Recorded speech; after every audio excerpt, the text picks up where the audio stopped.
Halo Sobat Dunia Seribu Besar, semoga Sobat selalu diberi kesehatan, panjang umur, dan rizki yang melimpah, amin. Sebelum masuk ke alur ceritanya, jangan lupa dukung channel ini ya dengan klik subscribe, like, komen, dan share, terima kasih. Mari kita lanjutkan perjalanan. Li Qiye, pemimpin para pendatang baru itu ternyata adalah Putri Langit. Dia memimpin banyak leluhur ke medan perang ini, tampaknya siap untuk bertarung sampai akhir. Putri Langit, orang-orang saling bertukar pandangan. Sebenarnya, dia sudah ada di sini sepanjang waktu tanpa muncul. Dia datang untuk memberi waktu bagi Bai Jianchan. Maju, teriaknya tanpa melihat ke arahnya sambil memancarkan aura heroik dan tegas. Gemuruh, portal itu berada di sampingnya sehingga dia bisa melarikan diri kapan saja. Sayangnya, keraguan muncul. Dia adalah kesayangan surga, jenius nomor 1 di utara, penerus gerbang Yin Yang. Segala sesuatu di atas kepalanya maju. Reputasi pribadinya akan hancur, Yin Yang juga akan dipermalukan. Semua orang menyaksikan dengan napas tertahan. Bai Jianchan jelas bukan tandingan Li Qiye, hal ini sudah sangat jelas saat ini. Namun, ia berada dalam situasi yang sulit. Bahkan jika orang-orang memahami keputusannya, ia merasa sangat sulit untuk membuat pilihan. Pergi. Selalu ada kayu bakar selama bukit hijau itu masih ada. Bawa dia pergi. Dia menoleh ke arahnya dan berteriak. Dengan perintah terakhir, portal itu melesat ke arahnya. Pilihannya bukan lagi miliknya. Pintu masuk itu menyedotnya dan membawanya menjauh dari medan perang. Ia tak menoleh ke belakang meski merasa sedikit sakit. Mulai hari ini, ia tak akan pernah bisa melihat kekasihnya lagi karena mereka akan dipisahkan oleh dua alam, hidup dan mati. Namun, air matanya tak akan pernah menetes karena ia rela berkorban demi kekasihnya. Secepatnya sampai sini, Li Qiye merasa geli, terbukti dari senyumnya. Bersiaplah untuk bertempur. Dia tidak larut-larut dalam kesedihan dan memanggil senjatanya, sama seperti para leluhur yang terlupakan. Bunuh dia. Dia bertindak sebagai garda terdepan dan para leluhur mengikuti jejaknya. Gemuruh. Mereka membentuk dinding di sekeliling Li Qiye, ingin memisahkan wilayahnya untuk diserang. Ini memberi cukup waktu bagi portal itu untuk mengecil menjadi satu titik lalu menghilang dari pandangan. Kamu sedang mencari kematian. Li Qiye terkekeh dan menjulurkan bulu Phoenix-nya. Api menyambar dengan intensitas yang cukup untuk membakar langit. Api itu membakar segalanya dalam sekejap. Ledakan. Dinding yang dibuat oleh pasukan sang putri tidak dapat menghentikan api sehingga mereka terlempar. Satu persatu leluhur berteriak. Runtuhnya dinding berarti mereka rentan terhadap panas. Ah! Semuanya hancur menjadi abu kecuali sang putri yang terbanting ke tanah dan memuntahkan darah. Kerumunan orang menggigil melihat pemandangan ini. Sungguh cinta itu kuat. Seorang penonton berkomentar. Pertarungan antara Skylight dan Yin Yang sudah jauh sebelum pertempuran dengan Ancestral. Berbeda dengan Perstone Saintes, Skylight Princess dan Bai Jianchan tumbuh bersama dan merupakan kekasih masa kecil. Dengan demikian, pertempuran ini berjalan lancar tanpa ada yang menentang. Keduanya praktis adalah suami istri, hanya saja tidak ada upacara resmi. Dengan demikian, ia mengetahui banyak hal tentangnya dan bertanggung jawab atas hal-hal tertentu yang berkaitan dengan administrasi. Hari ini, dia telah memenuhi tanggung jawab seorang istri, membuat keputusan yang sulit baginya. Banyak yang menghormatinya karena sifat baik ini di saat-saat yang berbahaya. Dia memanjat dan melihat ke belakang untuk menemukan bahwa portal itu sudah tidak ada lagi. Selamat tinggal, bisiknya, matanya sedikit berkaca-kaca. Tahun-tahun yang dihabiskan bersama, menumbuhkan cinta yang kuat. Hal ini memungkinkan mereka untuk selalu bersama-sama terlepas dari bahaya dan kesulitan. Sayangnya, dia harus meninggalkannya hari ini. Dia akan berjalan sendiri di jalan menuju masa depan. Mungkin dia akan dapat menemukan orang lain yang dapat mencintainya dengan cara yang sama. Banyak yang menyadari air mata di mata dan menjadi emosional. Mereka menunjukkan rasa hormat dengan tidak berbicara. Menyerahlah dan aku akan berpikir untuk mengampunimu sebagai bentuk pertimbangan atas pengorbanan langka ini. Ucap Li Qiye dengan acuh tak acuh tak acuh. Kerumunan orang menatapnya dengan napas tertahan. Menyerahlah. Seseorang berkata dengan lembut karena mereka telah menyentuhnya. Paling tidak, dia akan mampu bertahan hidup. Ditambah lagi, tak memalukan kalah dari Li Qiye mengingat situasinya. Keberanian dan pengorbanannya menebus semua ini. Dia menarik napas dalam-dalam dan menyatakan, aku, istri Bai Jianchan, tidak akan pernah menyerah. Berani sekali. Li Qiye tidak mengolok-oloknya dan melanjutkan, baiklah, aku akan mengantarmu. Jangan khawatir, kamu tidak akan kesepian lama-lama. Sang putri gemetar namun mengumpulkan cukup keberanian untuk mengangkat tombaknya lagi. Mati, dia meraung dan tombak itu melepaskan sinar mengerikan yang dipenuhi dengan niat membunuh. Klang, dia terbang ke udara, menusukkan tombaknya ke bawah untuk menyalipnya dengan kecepatan kilat. Sayangnya, dia sendiri tidak bisa berbuat apa-apa pada Li Qiye. Dia dengan lembut mengangkat bulunya untuk menghentikan tombaknya. Pemandangan menjadi beku, dia masih di udara sambil mendorong ke bawah dengan tombaknya. Buang, api menyembur dari bulunya. Namun, api itu tidak membakarnya. Sebuah suara kecil terdengar dan bulunya menghilang. Angin sepoi-sepoi bertiup lembut dan gemerisik terdengar seperti pasir yang berguncang. Dalam kasus ini, itu adalah sang putri. Sang putri dalam posenya di udara tertiup angin seakan-akan terbuat dari asap. Pada saat sebelumnya, ia berubah menjadi abu oleh api yang mengerikan. Dia tidak berteriak ketakutan, tidak ada darah juga. Dia menghilang begitu saja dari dunia tanpa meninggalkan jejak. Tombak itu pun menjadi abu. Kematian ini dapat digambarkan sebagai sesuatu yang indah, tetapi orang-orang banyak berkeringat dingin di telapak tangan mereka. Mereka berpikir bahwa itu lebih buruk daripada kematian berdarah karena tidak ada yang tersisa darinya dalam kasus ini. Putri Langit, seorang penonton berkata dengan lembut, merasa sangat rumit. Para pengagumnya pun tak bisa berkata apa-apa. Dewi mereka kini telah mati demi Bai Jianchan. Wanita yang mengagumkan, seorang leluhur mendesah dan memuji. Banyak yang tidak tahu apakah ini hasil yang baik atau tidak. Dia meninggal tetapi masih berhasil membiarkan Jianchan melarikan diri. Hanya ini, para gadis di antara penonton merasakan jiwa mereka meninggalkan tubuh mereka. Ini adalah salah satu kemungkinan terburuk, sangat kontras dengan harapan mereka yang penuh percaya diri. Citra lelaki sempurna di hati mereka yang hancur berkeping-keping, cemoohan dan serangan mereka terhadap Li Qiye berubah menjadi tamparan di wajah atau lebih buruk lagi, menghentakkan kaki yang membuat mereka terus menundukkan kepala karena malu selamanya. Kebanyakan orang menatap Li Qiye dengan ekspresi ketakutan, tidak berani membuka mulut. Pada titik ini, tidak peduli apakah itu kekuatan burung phoenix atau yang lainnya, Li Qiye benar-benar mengalahkan Bai Jianchan di depan mereka. Jenius nomor 1 di utara tidak dapat menghentikan satu pukulan pun darinya. Bagaimana mungkin orang tidak takut pada Li Qiye sekarang? Mereka yang sebelumnya mengolok-oloknya menjadi sangat gugup, tidak lagi berani menatap langsung ke arahnya. Itulah akibatnya jika orang dewasa tidak mendengarkan. Seharusnya mendengarkanku dan pergi lebih awal untuk menghindari hal ini. Li Qiye tertawa dan berkata sebelum berbalik untuk pergi. Dia berjalan perlahan menuruni tangga, tanpa kekurangan tenaga. Si Qingjian datang untuk membantu turun. Ini adalah pemandangan yang sudah biasa dihadapi dengan ejekan.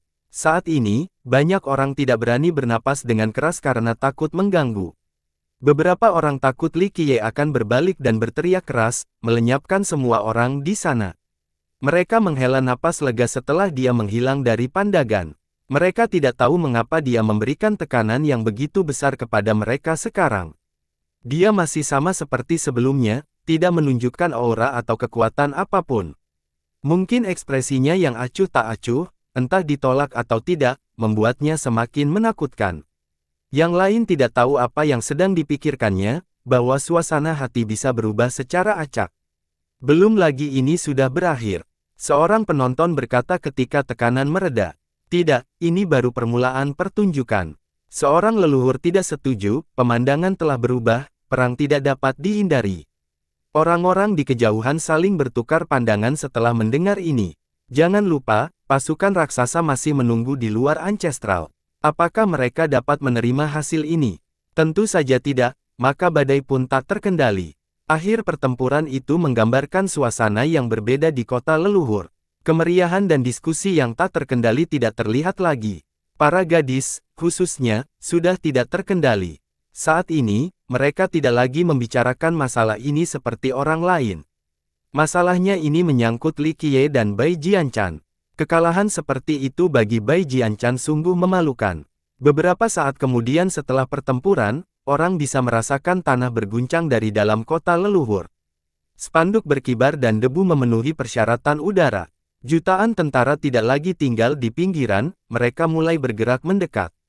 Bunyi terompet perang pun terdengar, dan dibalas dengan bunyi terompet serupa di wilayah lain di utara.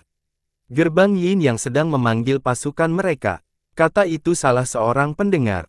Skylight Country dan Firmamen's Gate tidak lama kemudian.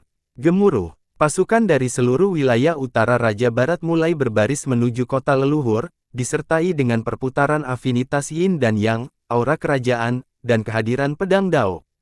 Tidak butuh waktu lama sebelum mereka tiba di Ancestral. Wilayah luarnya dipenuhi dengan pasukan lautan. Ketiga sekte itu bergerak penuh. Para penonton menjadi takut. Pengepungan akan terjadi, kata leluhur lainnya. Pihak netral pun bersemangat untuk mencobanya. Ini akan menjadi kesempatan bagus untuk memanfaatkan situasi. Rah! Seekor naga biru muncul di atas langit. Leluhur, serahkan Li Qiye atau hadapi kehancuran. Suara itu mengandung amarah dan kemarahan. Raja Naga Biru kuno. Orang-orang tahu bahwa pertempuran akan segera terjadi dengan leluhur ini di sini. Saya harap leluhur tidak akan menyembunyikan penjahat. Pedang Dao melonjak setelah orang ini berbicara. Pedang Dao itu menelan seluruh wilayah dan membuat semua orang ketakutan. Pedang api penguasa surgawi. Semua orang merasakan energi pedang yang mengepul. Panasnya tampaknya membakar hati dan organ mereka. Satu pihak telah menyatakan niatnya dengan jelas. Saat ini, semua orang menunggu tanggapan dari Ancestral City. Lagi pula, pasukan yang terdiri dari para leluhur dan pembudidaya kuat seperti Raja Kuno dan penguasa surgawi sudah menunggu di luar. Sekte yang perkasa itu masih perlu bersikap hati-hati terhadap lawan-lawan ini. Beberapa penonton merasa sedih, takut perang api akan semakin tak terkendali. Seluruh wilayah utara dapat terseret konflik saat ini. Para golem, khususnya, merasakan hal terburuk, tidak tahu harus berbuat apa. Bagaimanapun, Ancestral memiliki arti khusus bagi ras mereka dan juga berfungsi sebagai rumah. Kehancuran kota tersebut berarti banyak golem akan menjadi pengungsi. Kegelisahan itu terhenti karena ada robekan di luar angkasa. Sesuatu tampaknya telah merobeknya dan cahaya lain muncul, mirip dengan matahari kedua. Semua orang mendongak dan menyadari bahwa golem besar lainnya telah terbangun. Nenek moyang lain, para golem bersorak melihat pemandangan ini. Nenek moyang ini belum pernah bangun sebelumnya. Ledakan. Mata leluhur ini melepaskan aura mengerikan seperti tsunami, menghancurkan bintang-bintang di atasnya. Dia berfokus pada area luar kota. Ruang itu sendiri terdorong keluar sehingga banyak yang terpental. Aura Blaze Blade Heavenly Sovereign dan Azure Dragon Ancient King juga terpisah. Sang leluhur berhasil membangun dominasinya di atas para petarung lainnya. Nenek moyang ini mungkin lebih kuat dari raja yang berdaulat dan kuno. Beberapa leluhur tergerak oleh pemandangan ini. Nenek moyang, banyak golem bersujud, beberapa tetes air mata menetes di pipi mereka. Nenek moyang terkuat dari ras mereka telah mengalami atavisme setengah atau atavisme penuh. Namun, makhluk-makhluk pseudo-atavistik ini masih terbangun untuk melindungi keturunan mereka. Kota leluhur tidak bisa dihancurkan. Salah satu leluhur yang sangat merasa takut. Blaze Blade Heavenly Sovereign dan Azure Dragon Ancient King berkuasa di zaman mereka. Namun, leluhur ini sebenarnya lebih kuat dari mereka. Selain itu, Ancestral memiliki lebih banyak leluhur yang tertidur. Ledakan. Sebuah ledakan tampaknya menjawab leluhur ini. Cahaya dari ledakan ini membayangi segalanya. Pemandangan yang luar biasa muncul di cakrawala, matahari keemasan dengan ukuran yang tak terbayangkan. Akibatnya, dunia dirancang dengan lapisan emas. Orang-orang kesulitan untuk tetap membuka mata. Apa itu? Seorang penonton berteriak karena entitas baru ini lebih dahsyat daripada matahari yang sebenarnya. Semua orang terkejut. Pop! Kemudian muncullah cahaya berkelok menyerupai air raksa yang mengalir turun bagai banjir yang tak berujung. Bumi sudah memiliki lapisan emas, kini lapisan perak telah ditambahkan. Hal ini tidak berakhir di sana bagi banyak orang yang tidak terkendali. Sebuah bulan juga muncul di langit. Ukurannya tidak jauh dari ukuran matahari keemasan, tetapi cahaya bulannya sama mengesankannya, dengan cepat mengumumkan semua orang. Lagi, kerumunan orang tercengang. Pertama ada matahari emas besar, lalu muncul bulan. Segalanya tampak berubah karena kegelapan datang kemudian. Kedua benda langit besar ini menghilang dari pandangan. Hal terakhir yang terjadi adalah bintang-bintang bermunculan dalam kegelapan. Mereka tampak seperti berlian yang indah. Aku tahu siapa mereka. Seorang tetua agung menarik napas dalam-dalam dan berteriak, Tritunggal Surgawi. 3 leluhur kuno dari gerbang Yin Yang. Kebanyakan orang belum pernah mendengar sebutan ini kecuali para petani tua. Sekarang aku ingat. Seorang leluhur berdoa sejenak sebelum menjawab, mereka bahkan lebih tua dari penguasa Zendao kuno. Ya, sangat sedikit yang tahu tentang mereka. Mereka memang muncul sebagai penguasa dunia yang bersaing memperebutkan perlindungannya, tetapi tidak terlalu lama. Tetua agung itu memasang ekspresi serius.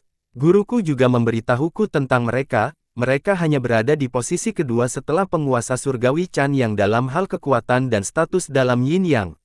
Leluhur lainnya menambahkan, hanya kalah dari penguasa surgawi Chan Yang. Yang lain terguncang. Hanya kalimat ini saja yang menunjukkan potensi trio itu. Penguasa surgawi Chan, yang adalah makhluk yang sebanding dengan penguasa Dao. Saat ini, para leluhur kuno ini tidak jauh di belakangnya. Malam akhirnya berlalu dan semuanya kembali normal. Namun, matahari, bulan, dan satu bintang dapat terlihat di luar ancestral dengan cara yang mengerikan. Rekan Taois, serahkan Li Qiye dan kita bisa berunding tentang masalah lain atau kita akan mulai mengepung dan menghancurkan kota ini. Sebuah suara yang kuat menyatakan. Semua orang tahu bahwa ini bukan ancaman kosong dan saling bertukar pandangan. Pasukan besar akan segera mulai menyerang. Para golem menarik napas dalam-dalam. Apa yang harus kita lakukan? Seorang ahli golem tidak tahu harus berbuat apa. Blaze Blade Heavenly Sovereign dan Azure Dragon Ancient King sudah cukup kuat. Sekarang, Celestial Trinity juga ada di sini. Tim yang cukup tangguh. 5 leluhur kuno telah tiba di medan perang, kelompok yang benar-benar mengejutkan. Ini sebelum menyebutkan pasukan yang besar. Saya rasa tidak ada sekte di utara yang mampu menghadapi invasi ini. Bahkan para leluhur yang berpengalaman pun gemetar ketakutan. Mereka benar-benar ingin mengalahkan Ancestral. Para ahli golem itu merasa tertekan. Ras mereka memiliki kesetiaan yang mendalam terhadap kota ini karena kota itu dapat dianggap sebagai tanah leluhur mereka. Pilihan terbaik adalah menyerahkan Li Qiye. Salah satu golem mengungkapkan pikirannya. Ini cukup populer di kalangan para golem setelah melihat pasukan yang besar. Tidaklah bijaksana untuk melibatkan kota dalam urusan orang asing. Pihak netral lainnya merasakan hal yang sama. Bagaimanapun, Li Qiye adalah orang luar dan manusia. Mengapa mereka ingin memimpikannya kota leluhur yang telah dibangun selama jutaan tahun demi dirinya? Selain itu, tidak ada yang akan meniru Ancestral karena melakukan hal itu karena itu adalah pilihan yang bijaksana. Mengenang perang dan kematian yang tidak perlu lebih penting di mata para golem. Banyak yang mulai menatap golem yang menjulang tinggi itu. Mereka tahu bahwa pilihan kota akan tergantung pada leluhur ini. Saat ini dia adalah orang terkuat dengan otoritas tertinggi, yang memenuhi syarat untuk membuat keputusan bagi masa depan kota. Sayangnya, matanya masih bersinar terang, tampaknya siap untuk melawan penjajah. Mereka bukan main-main kali ini. Menjadi jelas bahwa kota leluhur ingin melawan raksasa ketiga itu. Apa yang mereka pikirkan? Orang-orang tidak begitu mengerti mengapa mereka melakukan hal semacam ini demi Li Qiye. Tidak ada leluhur lain dari Ancestral yang keluar untuk membuat pernyataan apapun, bahkan Perstone Saintes yang bertanggung jawab. Kurangnya komunikasi membuat orang banyak bertanya-tanya. Mungkinkah Ancestral tidak peduli dengan pasukan? Kenyataannya, beberapa leluhur ras golem juga tidak tahu apa yang sedang terjadi. Benar-benar aliansi yang buruk. Sebuah suara malas menenangkan semua orang. Itu Li Qiye. Seorang pendengar berharap. Keheningan dari Ancestral akhirnya pecah, hanya saja yang berbicara adalah Li Qiye dan bukan siapapun dari Ancestral. Kalian semua punya waktu 3 hari untuk mempersiapkan peti mati dan mengucapkan kata-kata terakhir kalian sebelum pembantaian, tidak ada kesempatan setelahnya. Li Qiye menyatakan. Para pendengar saling menatap dengan heran. Koalisi tersebut mencakup 5 leluhur kuno dan banyak guru. Namun, Li Qiye tetap menyatakan niatnya untuk membunuh mereka semua. Ini bisa mengingatkan kita pada sikap mendominasi dan menghina. Itu memang gayanya, kata sebagian orang dengan kagum. Latihan dan olok-olok tidak lagi menjadi masalah karena Li Qiye telah membuktikan dirinya berkali-kali. Dia hebat terlepas dari metodenya. Benar, seorang leluhur tersenyum kecut. Pada titik ini, ia menganggap sudut pandang Li Qiye yang sombong dan sombong sebagai persepsi publik yang salah. Orang itu hanya mengatakan kebenaran. Orang luar sepertimu dapat membuat keputusan untuk kota leluhur. Sebuah suara tua yang dipenuhi dengan keilahian menjawab, ini adalah salah satu dari Tritunggal Surgawi, leluhur kuno Matahari Emas. Ya, jawabannya menggelegar datang dan menyapu awan. Semua orang mendongak dan melihat bahwa yang berbicara itu adalah nenek moyang golem yang baru saja terbangun. Baik volume maupun makna jawaban itu mengejutkan semua orang. Leluhur ini tidak mengatakan apa-apa setelah bangun. Meskipun demikian, satu kata ini mengubah seluruh pemandangan. Dia menutup matanya dan menarik auranya, tampak seperti menjadi patung sekali lagi. Dia telah membuat pendiriannya dengan sangat jelas. Tidak semua orang bisa mempercayainya, terutama para leluhur golem dari sekte lain. Ini berarti Li Qiye dapat mewakili kota leluhur atau bahkan mengambil keputusan sendiri untuk kota tersebut. Tidak seorang pun akan mempertanyakan keabsahan otoritas Li Qiye setelah mendengarkan lagu leluhurnya. Itu sudah final. Sebagian besar masih dianggap tidak dapat dipercaya meskipun mereka hadir secara langsung. Pemimpin para golem sekarang menugaskan seorang manusia sebagai pemimpin. Baiklah, leluhur kuno Matahari Emas menjawab, jika memang begitu, maka kami tidak memiliki hal lain untuk dikatakan. Jangan salahkan kami karena menghancurkan kota leluhur. Ketiga raksasa itu juga tidak menduga hal ini. Mereka menduga bahwa kota leluhur akan menyerah dan negosiasi akan dimulai setelah merasakan tekanan dari pasukan mereka. Mereka tidak pernah menyangka bahwa Ancestral akan menolak menyerahkan Li Qiye dan malah menunjuknya sebagai penanggung jawab. Ditambah lagi, Perstone Saintes bukanlah orang yang membuat keputusan ini, melainkan seorang leluhur yang dihormati. Dapat dimengerti jika dialah yang melakukannya, sebuah keputusan yang didasarkan pada emosi dan kegembiraan. Jangan cerewet, kalian punya waktu 3 hari, silakan gunakan untuk mempersiapkan pertempuran atau mempersiapkan pemakaman. Aku sendiri yang akan keluar dan membantai kalian semua, pastikan untuk menghargai saat-saat terakhir ini. Li Qiye langsung menjawab, 1 melawan pasukan itu dan 5 leluhur kuno. Para pendengar tersenyum sinis tanpa mengkritiknya karena tidak mengetahui batasannya. Dia mendapatkan hak untuk bersikap sombong setelah dengan mudah mengalahkan Bai Jianchan. Berita tentang niat Li Qiye tersebar ke seluruh kota. Lawannya sangat kuat hingga tak terlukiskan. Aliansi ini sangat besar, tidak ada yang lebih besar dari aliansi di utara. Belum lagi seorang petualang, tidak ada sekte yang berani menantang ini. Mereka akan gemetar hanya dengan melihat pasukan itu, terutama melawannya. Leluhur kuno Matahari Emas tidak langsung menjawab. Dia berdoa sejenak sebelum menjawab, baiklah, bertarung sampai mati dalam 3 hari. Jelaslah bahwa sejumlah besar masih tidak berani meremehkan Li Qiye. Mereka menganggapnya sebagai musuh yang kuat. Dia serius ingin bertarung sendirian. Diskusi baru muncul setelah orang-orang mulai tenang. Siapapun akan merasa takut atau takut jika mereka berada dalam situasi ini. Beberapa orang mungkin akan mulai mengajukan banding untuk mengajukan kompensasi juga. Hanya orang yang sudah lelah hidup yang akan bertindak seperti Li Qiye. Tidak ada seorang pun di utara yang bisa melakukan ini selain Li Qiye. Mereka yang memandang rendah dirinya tidak dapat menahan diri untuk tidak mengubah pikirannya. Tuan Muda Bai juga tidak bisa melakukannya. Seorang manusia jenius. Tidak ada yang membalas meskipun mereka merasa kasihan pada Bai Jianchan. Yang muda mengaguminya sementara para pembudidaya menganggap mereka memiliki potensi yang tak terbatas. Sayangnya, kekalahan baru-baru ini telah melemahkan reputasi dan statusnya.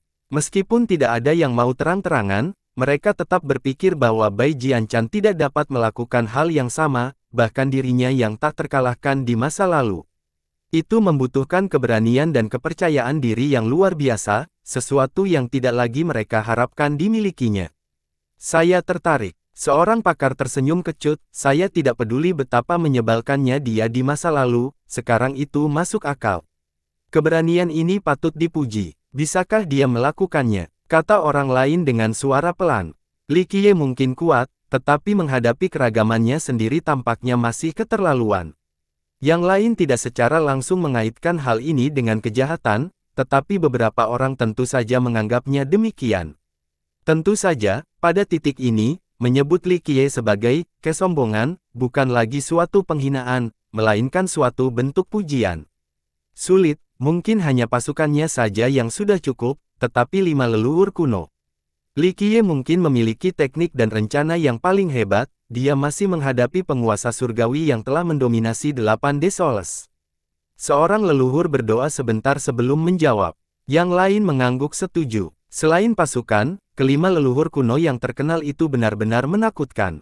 Yah, Li Qiye selalu melakukan hal yang tak terduga. Mungkin dia akan melakukan hal ajaib lainnya. Seorang tetua tinggi tetap optimis. Kelompok itu tidak mengatakan apa-apa. Semua orang sebelumnya meremehkan Li Qiye, mengira dia akan kalah dari Bai Jianchan. Apa hasilnya? Kekalahan telak bagi Jianchan. Gemuruh. Penduduk ancestral berhenti berbicara karena berbicara keras di luar. Mereka tahu bahwa pasukan sedang berkumpul membentuk formasi.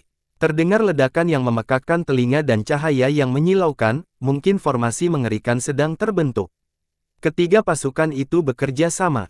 Seorang pakar mencatat setelah 2 hari berlalu. Sepertinya gerbang Yin yang menuntun mereka untuk menciptakan formasi tertinggi. Seorang tokoh besar mengungkapkan, mereka menemukan sesuatu yang menakjubkan di wilayah lama, cocok untuk konflik berskala besar. Mereka jarang perlu menggunakannya sampai sekarang. Formasi berskala besar, hanya untuk Li Qiye, tanya salah satu pendengar. Kekuatan formasi yang dibagi oleh 3 pasukan seharusnya sangat dahsyat. Namun, mereka mengira bahwa sama saja dengan menggunakan meriam untuk membunuh nyamuk dalam kasus ini. Jadi apa yang terjadi setelah kekalahan Li Qiye? Seseorang berspekulasi, orang-orang mengira pasukannya akan segera bergerak menuju Ancestral. Mungkin formasi ini akan mampu menghancurkan kota itu. Kita perlu bersiap menghadapi kemungkinan terburuk.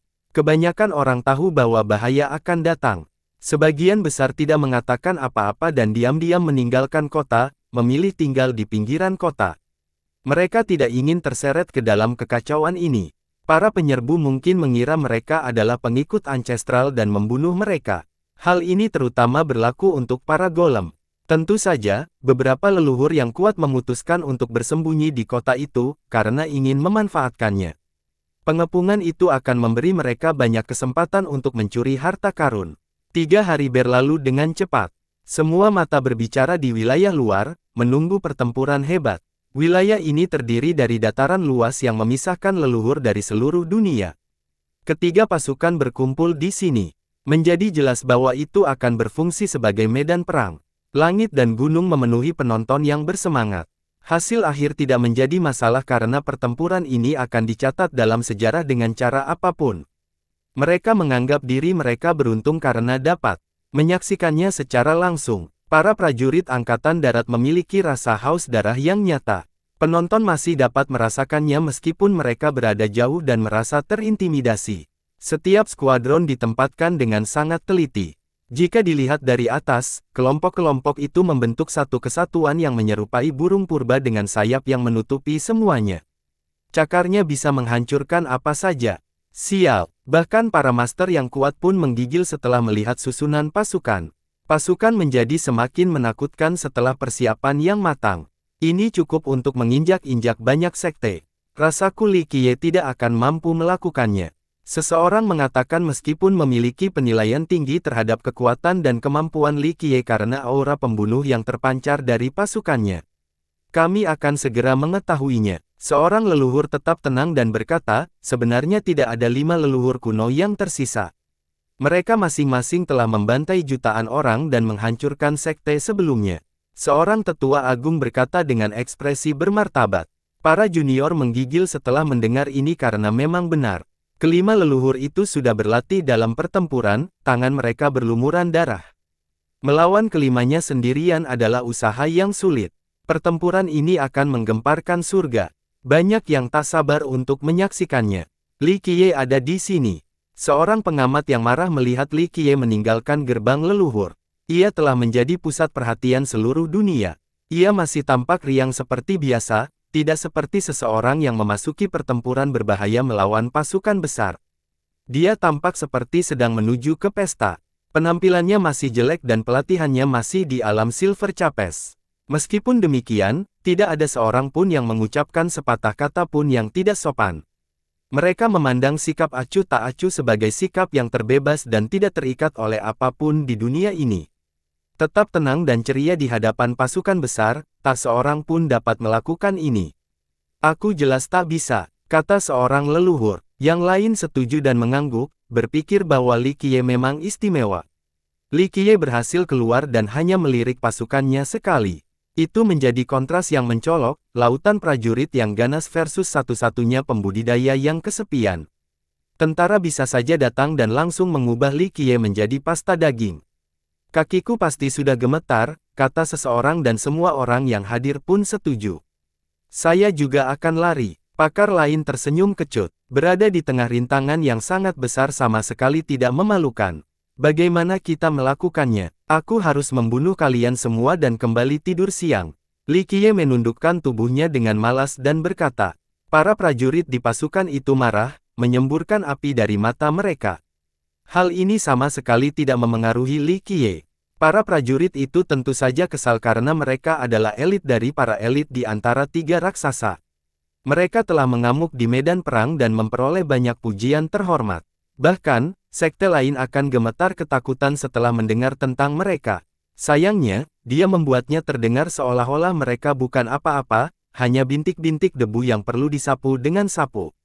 Meskipun demikian, mereka cukup berlatih untuk tidak membalas teriakannya. Akhirnya satu orang keluar dari barisan dan maju ke depan. Tuan Muda Bai, seorang penonton beruntung. Bai Jianchan masih memiliki cahaya terang dengan fenomena visual, masih jenius yang mengagumkan seperti sebelumnya. Namun, ekspresinya dingin, keramahan dan privasinya kini telah hilang. Peristiwa sebelumnya telah menimpanya. Kain putih menutupi lengannya, jelas merupakan tanda kesedihan atas penderitaan sang putri. Tuan Muda Bai, seorang wanita merasa kasihan padanya setelah melihat ini. Tentu saja mereka tetap mendukungnya, meskipun tidak dengan cara yang sama terang-terangan. Mereka telah belajar dari kesalahan mereka kali ini dan tidak ingin mempermalukan diri mereka sendiri. Mengesankan, kondisi mentalnya tidak buruk. Seorang petinggi dari generasi sebelumnya memujinya. Kekalahan sebelumnya seharusnya membuatnya terpuruk. Toh, ia belum pernah mengalami kekalahan sebelumnya. Prestasi seperti itu patut dibanggakan. Sayangnya, ia kalah dari Li Qiye hanya dalam 2 gerakan dan itu pun tidak terlalu ketat.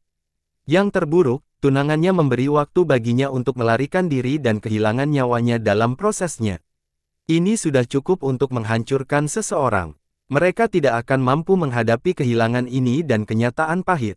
Dalam kasus pengulangan yang jarang terjadi, yang lain akan membutuhkan waktu lama untuk melakukannya. Sementara itu, Jianchan masih tampak tenang, hanya saja sudah lebih kuat dari pengalaman sebelumnya. Dia memang seorang jenius yang cakap. Li Qiye. Dia menatap Li Qiye dengan penuh tekad, tidak ada amarah atau gigit. Kamu ingin memulainya? Li Qiye terkekeh. Semua orang berhenti bernafas sesaat, tidak ada yang mengolok-olok Bai Jianchan. Faktanya, dia telah melakukan pekerjaan dengan baik setelah menghadapi monster seperti Li Qiye. Orang lain akan lebih menderita.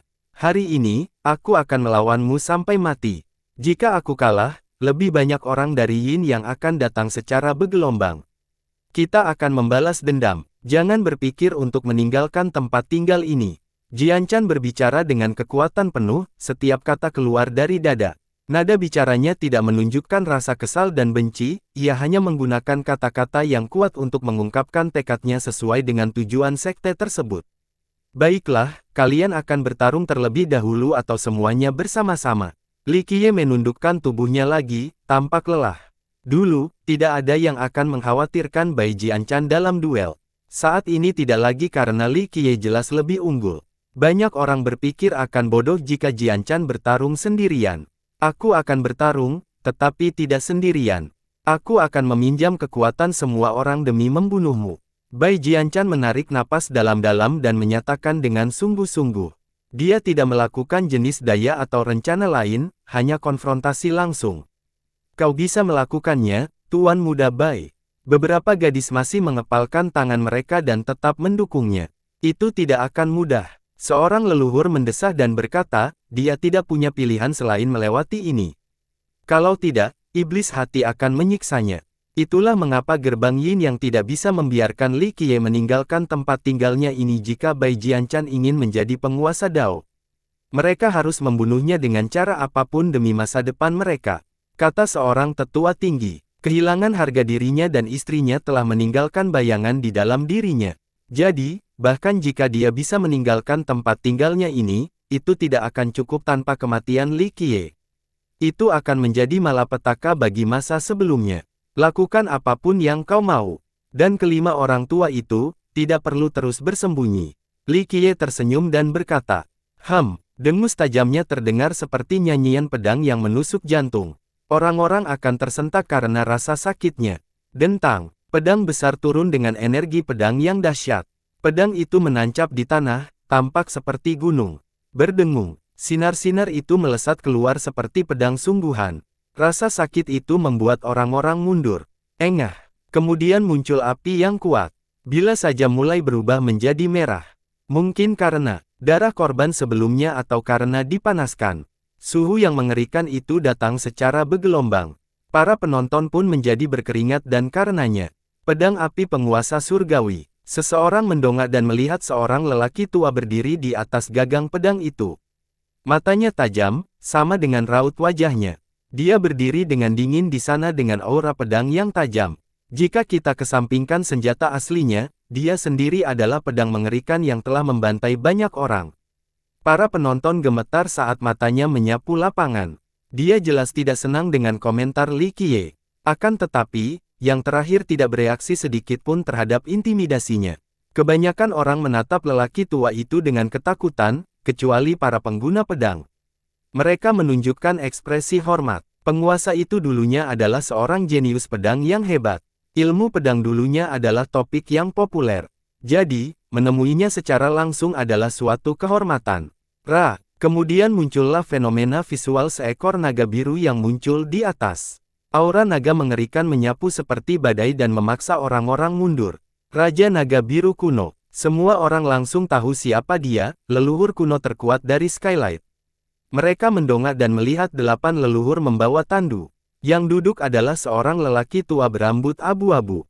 Ia mengenakan jubah naga dan memiliki sikap berwibawa, tampak seperti penguasa tertinggi yang bertanggung jawab atas semua makhluk hidup dan wilayah. Meskipun ia tidak lagi berada di atas tahta, ia masih memancarkan aura kewibawaan yang sama. Orang-orang tidak bisa menahan keinginan untuk bersujud di hadapannya.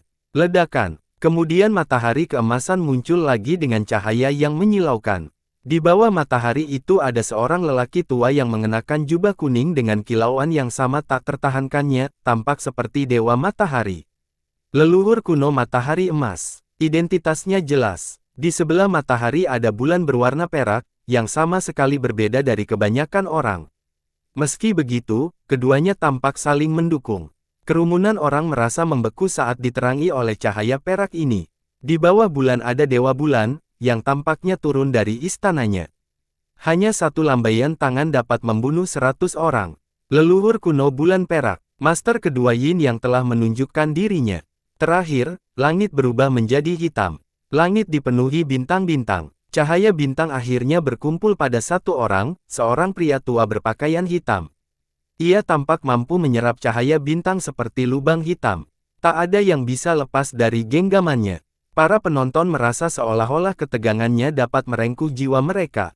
Leluhur kuno bintang. Seseorang berteriak. 5 leluhur kuno telah muncul, aura mereka membuat penonton ketakutan. Kekuatan dan Li Qiye tiba-tiba menjadi tidak berarti. Kelima orang ini adalah penguasa sejati, atau begitulah pemikiran banyak orang. Mengerikan. Seorang junior mengerti mengapa seniornya mengatakan bahwa orang kelima ini jauh lebih menakutkan daripada pasukan. Aura mereka membuktikan hal ini. Dao yang benar di dunia ini melarang keberadaan kejahatan. Blaze Blade Heavenly Sovereign menyatakan dengan tajam. Sudahlah, berhentilah memuntahkan omong kosong ini saat kau sudah cukup tua untuk berada di dalam kubur. Li Qiye melambaikan tangannya dan berkata, jika kamu merasa keadilan ada di pihakmu, jangan ragu untuk menyerang kota leluhur sekarang juga. Mari kita lihat seberapa kuat daomu di sana. Blaze Blade melotot padanya, tidak mampu menjawab. Sementara itu, para penonton tidak berani mengatakan apa-apa. Mereka tidak memiliki kualifikasi untuk mengomentari makhluk-makhluk ini. Darah berceceran di dada, Skylight akan menghukummu karena telah membunuh anggota kami. Raja Naga Biru kuno berbicara sambil duduk di tandunya. Jangan khawatir, aku akan memberikan kesempatan. Sayangnya, itu hanya akan berakhir dengan kehancuran negaramu. Li Qiye menjawab. Rasa haus darah para prajurit terlihat jelas dan luar biasa. Aura tak terkalahkan dari 5 leluhur kuno yang menjulang di atas langit. Para pembudidaya lainnya gemetar di bagian belakang mereka seperti serangga. Di sisi lain ada Li Qiye dan bayangannya, membawa serta sehelai rumput yang didorong jatuh oleh banyak gunung. Punggungnya bisa patah kapan saja. Para penonton tidak dapat menahan rasa khawatir terhadap Li Qiye karena kekuatan musuhnya.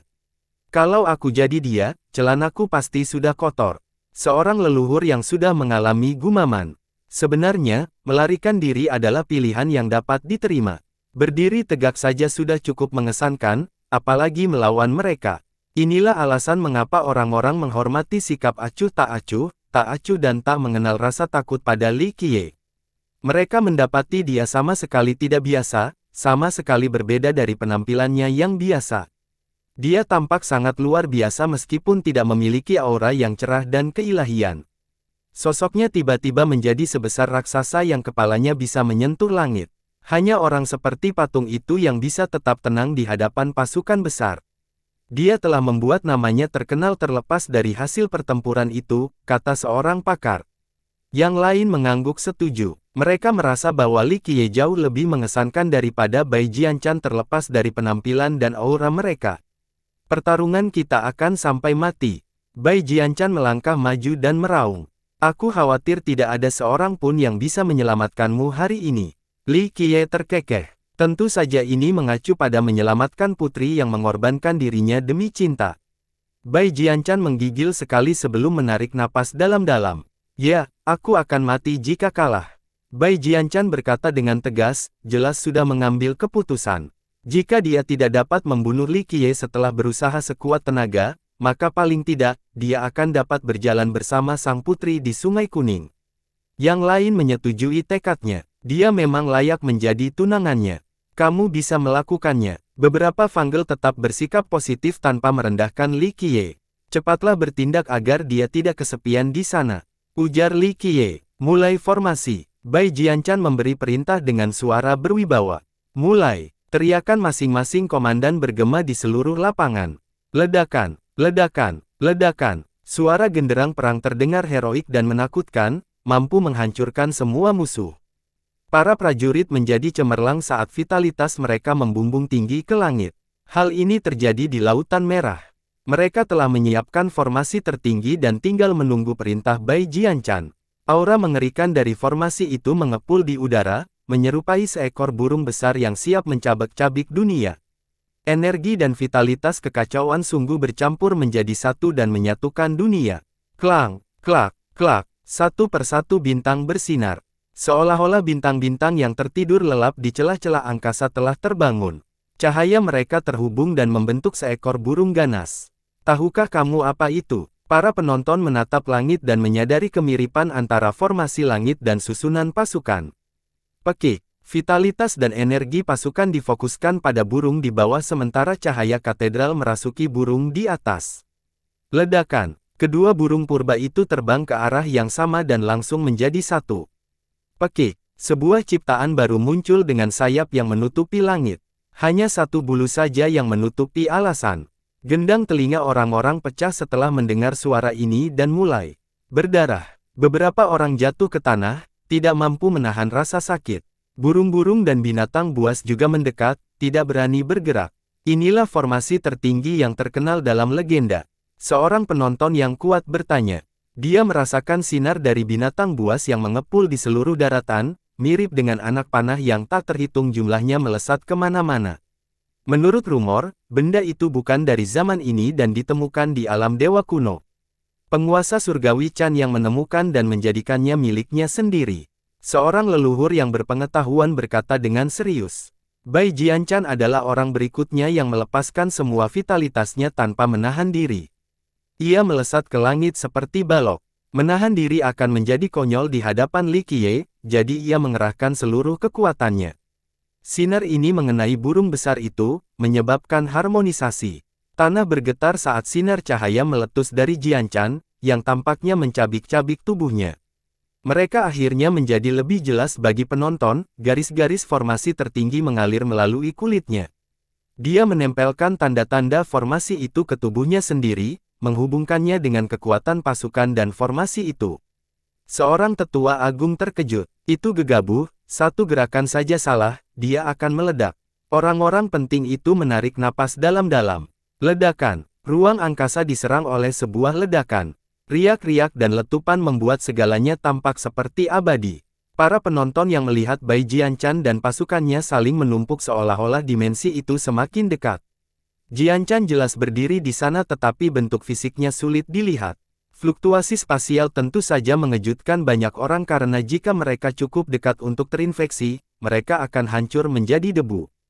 Hanya fluktuasi inilah yang membawa kehancuran besar. Orang dapat dengan mudah melihat betapa kuatnya Bai Jianchan saat ini. Tentu saja, kekuatan ini harus dibayar dengan harga mahal. Satu kesalahan saja dan dia akan hancur sebelum bisa membunuh Li Qiye. Kemampuan seseorang dengan dua bakat bawaan. Seorang leluhur menjadi emosional, hanya tubuh dao bawaan yang dapat menahan tingkat kekuatan ini. Orang lain dengan pelatihan yang lebih kuat tidak dapat mengatasinya sebaik Bai Jianchan. Tidak hanya itu, Anda juga harus memperhitungkan seni fisik kuno miliknya. Seni itu dapat mengakomodasi apa saja dan segalanya termasuk kekuatan yang tak terbatas ini. Seorang leluhur dari sekte yang berbeda memiliki pengetahuan yang lebih dalam. Nenek moyang ini tidak akan dapat menggunakan formasi dan pasukan dengan cara ini, tidak seperti Jianchan. Pegang alam semesta, kendalikan binatang suci. Jianchan meraung gila dan membentuk mudra dengan kedua tangannya. Berdengung. Sinar mengerikan terpancar darinya bersamaan dengan ledakan yang memekakkan telinga. Ruang di sekelilingnya mulai menyusut dengan cepat, seolah-olah dia ingin memaksakan semua dimensinya dalam telapak tangannya. Kekuatan apa ini? Beberapa orang merasa dirinya ditarik ke dalam ruang ini dan buru-buru lari dari medan perang. Detik berikutnya, daya isap ini hanya terfokus pada Li Qiye. Seluruh proses terjadi dalam sekejap mata. Tubuh Li Qiye diputar dan ditarik, takdirnya yang sebenarnya terpisah dari tubuhnya dan ditarik ke dalam mudra. Saat angkasa makin menyempit, burung besar di langit pun ikut menyempit. Namun, perwujudan itu menjadi lebih nyata, seolah-olah seekor burung suci sejati tengah muncul. Aura mengerikannya justru semakin kuat, bukannya memudar. Metode pemisahan dari alam leluhur, begitulah yang kulihat. Cukup pintar untuk bisa menggunakannya dengan cara seperti ini. Li Qiye tertawa dan bergumam pada dirinya sendiri, setelah secara langsung mengenali asal-usul formasi tertinggi ini. Bisakah Li Qiye mengatasi ini? Orang-orang melihat bahwa tubuh dan esensinya sedang terpisah. Lagi pula, Bai Jianchan mendapat dukungan dari banyak pasukan di belakangnya, kekuatan yang cukup mengerikan untuk dilawan. Dia bisa melakukan hal yang mustahil. Kemenangan di sini seharusnya tidak mengejutkan. Seorang leluhur berkata sementara beberapa gadis masih bersorak untuk Bai Jianchan. Krak, orang-orang mendengar suara retakan seolah-olah tulang Li Qiye hancur karena tekanan. Apakah dia terluka? Orang-orang saling bertukar pandangan karena penasaran. Namun, cahaya yang keluar dari tubuh Li Qiye diikuti oleh ledakan keras. Gelombang warna ungu memancar darinya tanpa henti. Markis Korpus Ungu. Semua orang menyadari fenomena ini dan menjadi terkejut. Dari Silver Carapace hingga Valet Markis, dia memilih untuk menerobos sekarang selama pertempuran. Itu kepercayaan dirinya yang gila. Yang lain tersenyum kecut. Sebagian besar akan memilih petualangan terisolasi sebelum menerobos. Yang lain akan meminta kultivator yang lebih kuat untuk waspada jika terjadi kesalahan. Saat ini, Li Qiye memilih waktu yang paling berbahaya untuk menerobos seolah-olah dia tidak peduli dengan gangguan. Jadi ini pengumuman ranah kultivasinya sebelumnya, Karapas Perak. Seorang guru bijak menganggap hal ini menakjubkan. Kelima leluhur kuno merasakan hal yang sama. Mereka berspekulasi bahwa Li Qiye menyembunyikan kekuatannya dengan menggunakan metode yang tak tertandingi. Oleh karena itu, dia tampak seperti Karapas Perak. Namun sekarang, tanda-tanda bahwa Valet Markis telah mencapai tujuannya membuatnya semakin jelas. Silver Carapace adalah wilayah kekuasaannya yang sebenarnya sebelumnya. Mereka menjadi bingung karena bagaimana mungkin Silver Carapace mengalahkan seorang jenius di tingkat sakral. Bahkan warisan seekor Phoenix tidak dapat menutupi celah ini. Sayangnya, Li Qiye benar-benar melakukan tugas ini. Bocah ini, para anggota Celestial Trinity saling menatap satu sama lain. Bagaimana ini mungkin? Blaze Blade Heavenly Sovereign harus menerima kenyataan ini. Bai Jianchan juga terpengaruh. Dia tentu menduga bahwa dia kalah karena Li Qiye menyembunyikan kekuatannya. Itulah satu-satunya penjelasannya, bahwa Li Qiye adalah orang penting yang sengaja menjatuhkannya. Ini tentu saja bukan masalahnya sekarang. Ia, seorang jenius di alam fisika suci Dao besar, kalah dari seorang kultivator caparace perak meski menggunakan senjata penguasa Dao. Sayangnya, dia tidak punya waktu untuk memikirkan hal ini, tidak perlu melihat konfirmasi. Satu-satunya hal yang perlu dia lakukan adalah memfokuskan segalanya pada serangan berikutnya. Ledakan, energi ungu baru muncul dan memberdayakan Li Qiye. Pemberdayaan energi ungu yang liar, melipat gandakan kekuatan. Semua petualang tahu tentang ini. Mereka yang berada di alam ini dapat menggunakan kekuatan letusan ini untuk meningkatkan kekuatan mereka 3 kali lipat. Akan tetapi dalam pertempuran ini, jangan 3 kali, bahkan 30.000 kali lagi tidaklah cukup. Masalahnya adalah, 3 kali lipat dari Li Qiye ini berbeda dari orang lain. Mantranya menciptakan rune di benak yang memuncak menjadi bab dari Grand Dao. Energi jahat terwujud dari proses ini bersama dengan hantu dan arwah. Setan nampaknya lahir dalam pikiran dan hati. Apakah dia sedang mengerjakan mantra iblis sekarang? Beberapa orang mengenalinya dan berspekulasi. Sepertinya begitu, bagian awalnya. Seseorang yang pernah melakukan hal itu sebelumnya berkata dengan ergu. Tidak mungkin, bukankah dia mendapatkan harta karun Kaisar Agung? Mantra apapun dari sana pasti lebih unggul. Kata itu skeptis. Hanya orang bodoh yang akan memilih salah satu dari 7 mantra daripada sesuatu dari perbendaharaan. Bai Jianchan sendiri kebingungan saat menyebarkan serangan spasialnya. Dia harus bertanya, ini iblis. Memang, mungkin lebih baik mengolah mantra setelah mencapai Valet Marquis, lagi pula aku punya waktu luang. Bab itu telah selesai saat dia berbicara. Ini adalah salah satu dari 7 hukum zaman keemasan iblis. Semua pembudidaya termasuk 5 leluhur kuno menjadi terdiam dan tercengang. Menerobos ke alam berikutnya selama pertempuran sudah cukup mengejutkan. Sekarang, dia masih mengolah mantra. Yang terburuk dari semuanya, itu juga mantra yang mengerikan. Dapat dimengerti jika Li Qiye memiliki pemikiran Dao. Lagi pula, banyak jenius brilian yang suka menggunakan kekuatan eksternal untuk mengatasi hambatan. Ini bisa sangat efektif. Namun, Li Qiye memulai mantra baru yang tepat sebelum pertempuran. Tentu saja, beberapa orang berpikir bahwa ini dapat dimengerti karena orang itu adalah Li Qiye. Mereka telah melihat betapa jahatnya dia, hal yang mustahil menjadi mungkin dengan kehadirannya. Hanya saja, mengapa dia memilih Devil? Hanya mereka yang tidak punya pilihan lain yang akan melakukannya. Benda itu cukup umum ditemukan secara acak pada pedagang kaki 5. Hal ini tidak berlaku bagi Li Qiye karena ia memiliki akses ke hukum kekaisaran terbaik. Bahkan orang bodoh pun akan tahu mana yang harus dipilih. Ini sama saja dengan memiliki harta karun tertinggi bersama tumpukan sampah, tetapi orang itu memilih yang terakhir. Ini hanya bisa jadi akibat kebodohan atau kegilaan. Sayangnya, semua orang tahu bahwa keduanya tidak berlaku di sini. Ketiga leluhur kuno telah mengalami banyak zaman namun tetap tidak dapat memberikan penjelasan akal atas pilihannya. Mungkin ini cocok untuknya. Seseorang tersenyum tak berdaya, mantra biasa untuk dirinya yang biasa, pasangan yang sempurna. Biasa namun luar biasa. Beberapa orang setuju dengan pandangan ini. 2 hal biasa yang disatukan menjadi istimewa, semacam keajaiban yang mampu mendobrak batasan yang ada. Sementara itu, Bai Jianchan merasa heran, seolah ada sesuatu yang tersangkut di dadanya dan tidak bisa keluar. Ia mengembangkan seni kuno yang tak tertandingi bersama dengan hukum jasa penguasa tertinggi, belum lagi bakat bawaannya. Ia dapat dianggap sebagai dewa di antara manusia, tetapi ia masih kalah dari Li Qiye dan mantra-mantranya yang biasa. Bakat dan prestasinya yang cemerlang tidak berarti dan lemah di hadapan Li Qiye.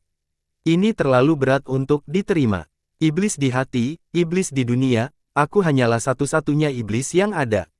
Li Qiye tersenyum dan melantunkan mantra. Berdengung, energi aneh yang bergerak di seluruh dunia seolah-olah semua makhluk jahat telah terbangun. Anehnya, afinitas jahat ini tidak tampak jahat. Mereka adalah bagian dari dunia, mirip dengan keberadaan malam pada siang hari. Jika tidak, konsep siang hari tidak akan ada. Semua orang merasakan seolah-olah iblis telah muncul di hati mereka juga. Mereka akhirnya bisa melepaskan sisi gelap mereka. Oleh karena itu, mereka buru-buru berhenti bernapas dan fokus melindungi pikiran mereka. Nyanyian yang tenang namun mendominasi itu mengubah suasana. Rekaman seperti panggilan kenaikan, semua orang harus bersujud di hadapannya. Ledakan. Sementara itu, Bai Jianchan telah selesai mengumpulkan kekuatan.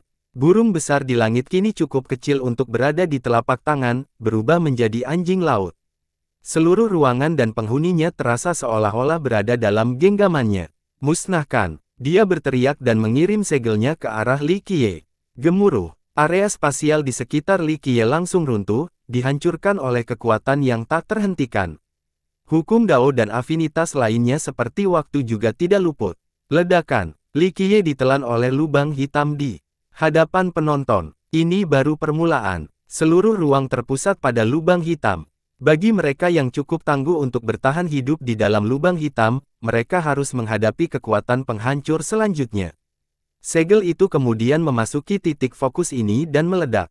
Seolah-olah seluruh planet telah meledak di sana. Lubang hitam meledak dan kilatan hitam menghitamkan area tersebut. Ledakan. Banyak penonton yang terpikat. Beberapa orang memuntahkan darah karena luka akibat gelombang kejut. Mata mereka terbuka lebar, merasa seolah-olah mereka telah dihancurkan oleh serangan itu meskipun mereka bukan targetnya, tidak seorang pun seharusnya dapat bertahan hidup dari serangkaian gerakan itu. Itu pasti, daerah itu menjadi kacau balau karena lubang hitamnya telah hilang. Cahaya hitam masih membutakan semua orang seperti kabut. Leluhur kuno kelima itu menyaksikan dengan napas tertahan. Mereka menolak untuk percaya bahwa Li Qiye bisa selamat karena orang itu tidak memberikan pembelaan. Tidak perlu, Li Qiye tetaplah Li Qiye. Seorang leluhur berkata dengan suara pelan. Berdengung, cahaya hitam itu tiba-tiba menyatu menjadi satu sosok. Itu Li Qiye. Seorang penonton berteriak. Bai Jianchan merasakan tekanan yang sangat besar setelah melihat ini. Dia yakin gerakannya mengenai lawannya, tetapi orang itu baik-baik saja. Tubuhnya tampak tak berbentuk. Anda dapat menghancurkannya dan itu akan terjadi pada saat berikutnya. Iblis surgawi hancur. Li Qiye mengintip dan mulai menghisap energi jahat di alam semesta. Gemuruh. Dia tumbuh menjadi seukuran iblis agung yang memandang rendah semua ciptaan. Apakah itu masih Li Qiye? Semua penonton tercengang, termasuk Bai Jianchan. Dia tidak seperti biasanya sekarang dalam wujud barunya. Dia menyerupai Raja Iblis yang mampu memerintah dunia. Iblis besar lainnya tidak punya pilihan selain bersumpah setia. Mantra setan. Para penonton yang tercengang segera memikirkan mantra ini. Bersambung.